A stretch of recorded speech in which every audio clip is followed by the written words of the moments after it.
You want to know a hack to get insurance to cover your GLP-1 prescriptions? Here's the truth. Most people get denied the first time that they try, and insurance companies are betting that you're just going to give up. But you do have rights, and you can appeal not just once, but multiple times. The problem is the process is confusing and it's time consuming, and a lot of providers just don't have the bandwidth to be able to fight through it with you. So that's why I partnered with Claimable. It's an easy to use tool that helps you build expert backed appeals proven to work. So don't give up on your shot at coverage. Exhaust your appeals. Go to getclaimable.com/plus sides to learn more and use code plus sides with a Z to save. So here's the truth. I'm tired, but not like the didn't get enough sleep tired, although I have that too. I mean, the kind of exhaustion that feels like it's stitched into your bones. So for me, that's perimenopause. And honestly, also the high doses of GLP-1s haven't helped. And so I kept thinking, am I missing something? And it turns out, yeah, we naturally have NAD in our bodies. It's essential for energy, cellular repair, brain function. But as we age, we lose it, which of course is not fun. No bueno. That's why I've added NAD plus back in, and I've been going through Shed, which is a telehealth to do it, because this season of my life is about putting back what time or meds have taken from me. I'm not ashamed of it. Whether it's GLP-1, HRT, or NAD, I'm rebuilding the energy that I deserve to have. Now, listen, I'm not a doctor and I don't pretend to be one on this podcast. I always recommend checking with your medical provider to see if NAD is right for you. But if you go through Shed, you will meet with a licensed provider to be able to guide you safely. If you're feeling the same bone deep fatigue like I am, check out the NAD Plus with Shed. If you use my code, which is Kim40 at checkout, you're going to save 40%. It's also linked in my link tree. There's no shame in my game, just science support and reclaiming what's mine. I hope it works for you too. Okay, y'all. So, hey, we're going to talk a lot about, GLP-1s today. And we're going to talk I about love it. obesity and weight and a little bit about hormones and different stuff like that. All of And that. our community guest is Alexandra, who I unfortunately keep calling Alex. I got to stop it. Hey, Alex, how you doing? I mean, say it, Alexandra. Alexandra. Hi, Alexandra. We're Yeah, so I'm glad not to have calling you. Alexandra. Thank you for having me. You look so lovely today. I like your blue. Thank you. You're welcome. Yes. You might hear So, one of my cats like jumping up on my oh, bed. girl, I have got 4 dogs and a child and a husband. It's fine. This is just life. And A trust me, child and a anytime husband. someone anytime someone makes a comment about any of that crap, I'm like, "Listen, this is a volunteer podcast. I'm gonna need you to sit." And then I just delete it. My fiance like just came in. He's like, "Do I have to crawl by your chair?" I'm like, "Yes." Yes, you do. That's It's like, what it is. look, that's funny. We That's do what we funny. can. Life happens. Like this show is about life, right? Like it's not perfect. It's never gonna be, and that's why it's awesome. Anyway, hey Alexandra, how you doing? So Mm, I follow you on TikTok. I followed you for a Me really too. long time on TikTok, even after the Great Banana. Me too. I Yep. found you again. Yeah. Yeah. Were you Yeah. on the banana boat? So for Yep. those that don't know, you were. I Mhm. didn't see you on the banana boat. I mean, I figured you had to be there. Yeah. Did you get your account back? You had to start from over, right? From the beginning? I didn't think so. Yep. Oh my Jeez. gosh. And You had a huge account. no, yeah, I appealed for weeks, and I kept Yeah. getting, "Well, you did something in your live." I'm like, "I've never done a live." Send it No. back, and then they said it was like trademark. And I think because at the beginning I was talking so much about when I started my GLP-1 journey, saying Yeah. Wegovy, and Yeah. didn't know Uh, that it was But like that's old. Good Lord. no one ever gave me a What a warning. crazy, That it right? mess. was just, I'm gone. Right. That's crazy. It's so Yeah, stupid. They overcorrected. Something happened. Something yeah. Mhm. Yeah. I Yeah. So They now smell it's Semaglutide. something. Semaglutide is something. Yeah. I mean, that's crazy, right? And they don't like semaglutide, you know? They don't like Wegovy. They don't like Wegovy. They, Yeah.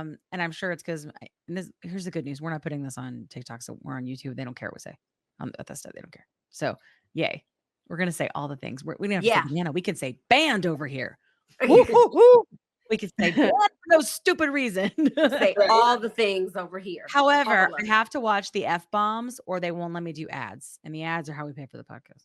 So we need that. So, let's be careful there. I learned that the hard way because when I get passionate, y'all, the girls know I drop some F's. Oh, they just start flying. They just fly. My parents are mortified. Anyway, hey, we're so glad to have you here. It's harder when I like know the person and follow the person because I start hanging out with them and then I forget we're on a show. How you doing? Anyway, so we're so glad you're here. So as you know, if you've seen the show before, is that we invite a community guest on, try to every show because we are trying to change things. We're trying to change the narrative. We're trying to create a movement. This is not a trend. This is life now. This is how we do this. This is how we treat this. So we want people to quit looking at this just with, frankly, the most ridiculous, ignorant eyes they possibly can, and know that these medications treat a lot of different health things, and then weight loss follows because things are working like they should. And we need your help to do that. And how we do that is people love stories. They love stories, and stories move people, right? But to be able to really create change, we have to validate those things because of the fat bias in this country. I don't know if you know Dr. Catherine Toomer. You ever follow her? So she's been on the show a few times. And one thing she said recently, she just dropped some gems. I can't even tell you. One thing she said recently is that fat bias is the last bias and discrimination we allow in this country.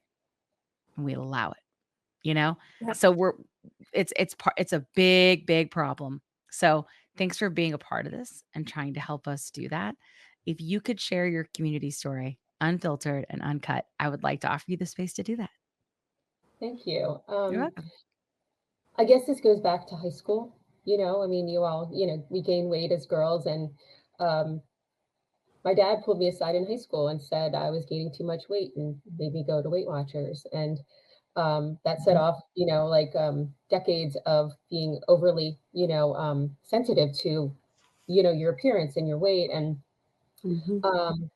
I started running just out of desperation to lose weight. Like I was 22, and I lost like 50 pounds in 8 months because, the metabolism of a 22-year-old. And that was like, I was 155 for like 5 minutes. And and then, it was just years of trying to run and intensely. And anytime I may have strayed from that, the weight just piled on. And it just, I was exhausted, and so from at 40, I was doing CrossFit now and running before CrossFit. Even the people at CrossFit thought I was nuts. And on the scale, BMI chart, I was still obese. And I'd go to my family doctor for your checkup, and well, I'd like to see you lose 20. But yeah, I would like to see that too. Yeah. Oh my gosh, that is the best thing to say to a doctor. Yeah, Yeah. when Yeah, they're being a so, jerk. Yeah, I'd love to do that too. Yeah. I was 42, 43, just turning 43. It was the start of the pandemic, and I went out for a run, and it was a Saturday. I just started working from home a couple of days earlier, and I just didn't feel right. And I got back to my house and I lay down for a nap. And that night when I woke up, I was feverish, and I realized I think I have COVID. It was like very beginning. And I did a telehealth appointment, and there was nothing they could do, and I was sick for a week. And it wasn't the flu, but it wasn't enough for me to stay, at work extended period of time. And I thought I recovered. But I gave myself a few weeks thinking, I'm in my early 40s. I got to give my body some rest. Wanted to start going running again, and I didn't have any stamina. And then all these strange symptoms just started emerging over the coming months. Mental, emotional, physical, cognitive, from brain fog and memory loss to nerve pain in my chest to heart palpitations to anxiety, depression. I mean, this whole cacophony of really bizarre symptoms that were debilitating and continued to get worse. And I went to over 15 doctors in 2 years. No one could tell me what was going on. My family doctor actually, to her credit, said, I think this is due to COVID. And I have to really salute her for that, because still now a lot of doctors are invalidating long COVID as a diagnosis. And every time a specialist ruled out their specialty, you're like off now, without a life jacket, just trying to like tread water and find a new specialist to maybe address some of the symptoms that you're, living with. And finally, they discovered it was an autoimmune response, but nobody could figure out how to treat it, because long COVID can affect your body in many different ways. And for me, it triggered an autoimmune response that I was living with for 2 years. And in those 2 years, as if it wasn't hard enough for me to keep weight off at bay, Mhm. The 2 years that I was very sick, I gained 60 pounds. And as soon as my health started to stabilize with some medications, I realized, okay, this is my opportunity to do something because I am not accepting status quo. I mean, I haven't felt like myself for 2 years, and now I really don't recognize myself. And if I want to get some sort of semblance of a life back and myself back, I'm doing what I can about long COVID. Now let's take it to the next level and get back to being me. Um, I looked into weight loss surgery, and in the States, I was just on the cusp of qualifying. My BMI was 38, and it was iffy if insurance was going to consider what I was dealing with as a comorbidity. And I feared that if I went through all of the hoops that one goes to qualify, the check off list from insurance, that people go through all that and then they're denied right when they're ready to have surgery. And someone actually in a Facebook, support group, whatever, said, "Have you thought about going to Mexico?" I'm like, I had never heard of that. And I did a lot of, phone calls and looking online and talking to a few places. And I booked my trip. In the States, it would cost over $30,000 for everything. When I went to Tijuana, it was $5,000, like drastically reduced. And, everything went smoothly, everything went great. And I was sharing my journey on TikTok with long COVID to start. And then when I went to my weight loss journey, I started a new channel on TikTok and was posting, on both. And everything was going well. It was my objective to start to chronicle my journey on long COVID because nobody knew anything. And I was confined to my apartment with nothing but working and sleeping, And I thought, well, if I can do anything to raise awareness, I have this outlet. Mhm. This is all I have other than my work. And then when I had weight loss, I thought, I don't want to be ashamed of any of this. I don't care what people think of me. Like, I don't want any judgment, and I want to help erase that judgment and shame for other people. And by normalizing it and getting in front of it, it doesn't have that power over you anymore. And I started sharing on TikTok, and I had people saying that I wasn't heavy enough for weight loss surgery and all the things. And that's part of raising awareness. That's part of getting in front of this, is to dispel myths, to realize that obesity comes in all sort of shapes and sizes and ages. That it's not just, some sort of image you have in your head that defines obesity in the dictionary. And that's, why I wanted to share my journey. And I had no idea when I started with weight loss surgery that 9 months later, all of that pre-surgery hunger was going to come rushing back. Wow. There was nothing that went wrong with my surgery. Everything was great. And there was nothing, wrong with that. I don't know if it was naivete on my part or, when I met with a surgeon in the States, I had mentioned the GLP-1 because you were just starting to hear little bits and pieces. And he said, we can go that route, but I don't think it's going to get you to where you want to go, because it's been a year and a half now. So people are starting to really report dramatic weight losses. And now they're even comparing it to the results you would get from weight loss surgery. But back a year and a half ago, nothing was, people weren't speaking out the way they are now and sharing their stories. So that's why I didn't go that route to start with.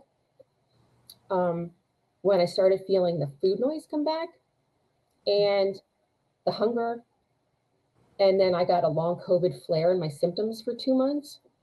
So I was debilitated and I gained 11 pounds in 2.5 months. And I just emotionally was leveled because I thought, after all I've been through, and now I've taken all these steps to try to address my weight, and now I'm going backwards again. Like, I just felt like powerless again. And I shared my journey I shared about this hunger. I didn't know what to call it. I didn't have the terms. And Dr. Spencer, who's the chief medical officer with Sequence, which is a telehealth provider, replied to my TikTok about talking about this insatiable hunger. And I was asking people who've had weight loss surgery, what do? How do you manage that? How do you, with your post-op recovery and years after that? are you dealing with this? Is this normal? And he said in his reply video, we can help with GLP-1. And so I contacted him directly, and he said, I told him about my BMI, my health history. He said, take the quiz on our website. You may qualify. And I did, with my health history, my BMI, my weight, and my insurance approved it. Wow. And I didn't know what to expect. I didn't have any expectations. And I was chronicling, making videos from the start. And it was interesting because some of those early videos really got a lot of traction, because I guess I was describing things that people were, the subtleties when you start on a GLP-1 that people didn't really know about. And I didn't either. I was just like 2 or 3 days later after I started, I just didn't feel like I wanted something. It wasn't that I was full, and it wasn't that I just was like done with it. And it's those kind of subtleties that started to build up. And when I identified them and shared them, I think a lot of people felt validated, because they're like, oh, yes, that is what's going on with me. Or if people were starting their journey, now they knew some of the subtleties to pick up on, because they're like, oh, well, I haven't lost any weight. Is this thing working? But when I started describing, well, this is what I was feeling after week 1, then they felt like, okay, you know what, I'm going to stick with it, and the weight loss will follow. And, compared to some people on a GLP-1, I'm a slow loser, but I had lost 60 pounds.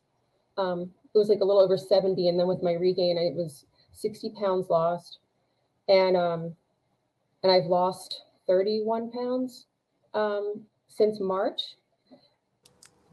Every time that I've ever lost weight in the past, the smallest I could get down to is a size 10. Mhm. And so I was about a size 10. But I thought, well, if I'm going through all this trouble, like I want to get to like the healthy place, but I still didn't know what that looked like. I didn't know how far a GLP-1 would get me. In my head, I just always assumed like that was my set point. That was it. And I kept losing and losing, like healthy, and That's it's cool. gotten to a place Gives that, me like, hope. yeah, and it. Yeah. But a secondary factor, sorry to go back and forth, with me No, going it's on your story. Go GLP-1, ahead. well, you had mentioned autoimmune, Janine, and Mhm. I had read studies that GLP-1s were helping people with autoimmune conditions. And since my long COVID had been identified as autoimmune, it piqued my interest as a secondary factor. Now, my doctor who's treating me isn't treating me for long COVID, but she's aware. And in fact, I've gone off some of the medication that I was using to stabilize my symptoms because of the GLP-1 anti-inflammatory properties. Good. Yeah. Yeah. So Yeah. that, those are the kind of things that just the quality of life. Mhm. I think that if somebody would ask me what the biggest thing that I would say like a GLP-1 has done for me is bring my life balance. Yeah. I didn't realize like how loud the food noise was until it was taken away. I didn't realize like how much anxiety I had about going to functions where, I was going to be hungry or there was food there. And, Mm.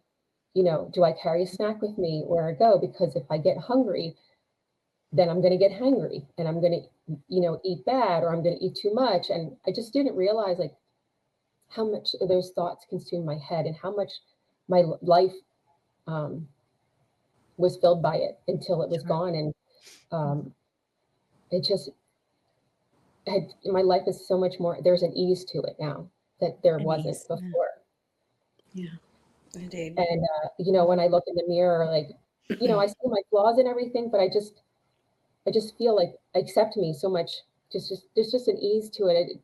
The mental, and emotional side to it that I think that you just can't describe about it too. And I don't want to like hail it as some sort of miracle, but just the balance that has brought to my life physically and emotionally has been, changed everything. Yeah. Yeah. You want to know a hack to get insurance to cover your GLP-1 prescriptions? Here's the truth. Most people get denied the first time that they try, and insurance companies are betting that you're just going to give up. But You do have rights and you can appeal, not just once, but multiple times.